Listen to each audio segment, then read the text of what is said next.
हम लोग ये कह रहे हैं कि 0 से 15 साल तक, मतलब 10वीं 12वीं तक बच्चों को इतनी अच्छी शिक्षा दी जाए कि वो आगे चलकर व्यवस्था पर बोझ न बने। और इसको करने के लिए हम लोग को 10 वर्ष लगेंगे। ये भी बात मैं कह रहा हूँ, ये चीज़ आसानी से हो नहीं सकती है। इसको करने में करीब 5 लाख करोड़ रुपया खर्च होगा। हर साल इसको हम लोग 50,000 करोड़ रुपये खर्च करके करेंगे, और जिसके तहत बिहार के हर प्रखंड में नेतरहाट जैसा एक विश्व स्तरीय विद्यालय हम लोग हर साल बनाएंगे, ताकि अगले 5 वर्षों में कम से कम हर प्रखंड में 5 नेतरहाट जैसे विद्यालय जरूर बन जाएं। अब आपका ये सवाल होगा, तब तक जब तक आप ये सुधार करोगे तब तक अभी जो बच्चे पढ़ रहे हैं उनका क्या होगा?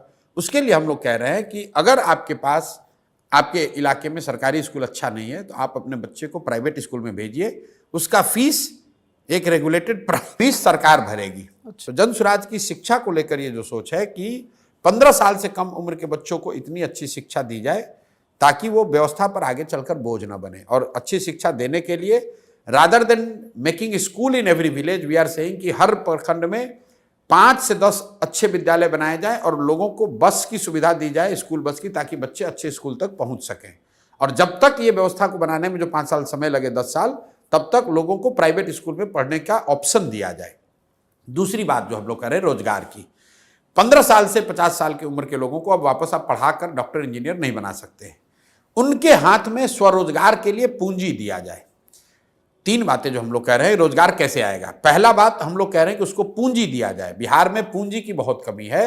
पूंजी की कमी इसलिए है कि हर साल बिहार से करीब करीब 2 से 2.5 लाख करोड़ रुपया बैंक ट्रांसफर कर रहे हैं दूसरे जगह। ये बिहार का पैसा है। बिहार का अगर सीडी रेशियो आप देखेंगे तो यहाँ देश के सीडी रेशियो 70 है, यहाँ पर 40 है। उसका मतलब यह है कि बिहार के लोग जो पैसा बिहार में जमा करते हैं, बैंक वो पैसा बिहार में इन्वेस्ट न करके बिहार के बाहर करते हैं। पिछले वर्ष बिहार में 4,21,000 करोड़ रुपया लोगों ने जमा किया बैंकों में। बैंकों ने लोन के तौर पर 1,61,000 करोड़ रुपया वापस दिया।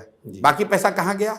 बाकी पैसा चला गया गुजरात, कर्नाटक, तमिलनाडु, मध्य प्रदेश, महाराष्ट्र, जहां पर लोगों उद्योग धंधे लगा रहे हैं। तो हम लोग की सोच ये है कि 3 चीज करके यहाँ रोजगार, स्वरोजगार पैदा किया जा सकता है। पहला, बैंकों के साथ मिलकर काम किया जाए ताकि यहाँ पूंजी उपलब्ध हो। ये 2 लाख करोड़ रुपया जो बिहार के लोगों का पैसा है जो बाहर जा रहा है वो बिहार में ही रहे। बिहार के लोगों को लोन मिले ताकि लोग अपना घर बनाएं, उद्योग लगाएं, कृषि में काम करें।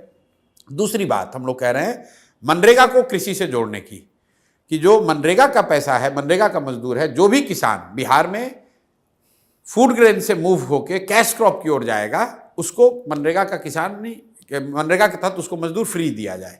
उससे क्या होगा कि लैंड की प्रोडक्टिविटी बढ़ेगी और बहुत बड़ी संख्या में जो एग्रीकल्चर से जुड़े हुए मजदूर हैं जो पंजाब हरियाणा जा रहे हैं, उनको यहीं पर मजदूर मिलने लगेंगे। क्योंकि ज़मीनी सच्चाई ये है कि जहां लाखों लोग, बिहार के लोग बाहर जाकर खेती में मजदूर कर, खेतों में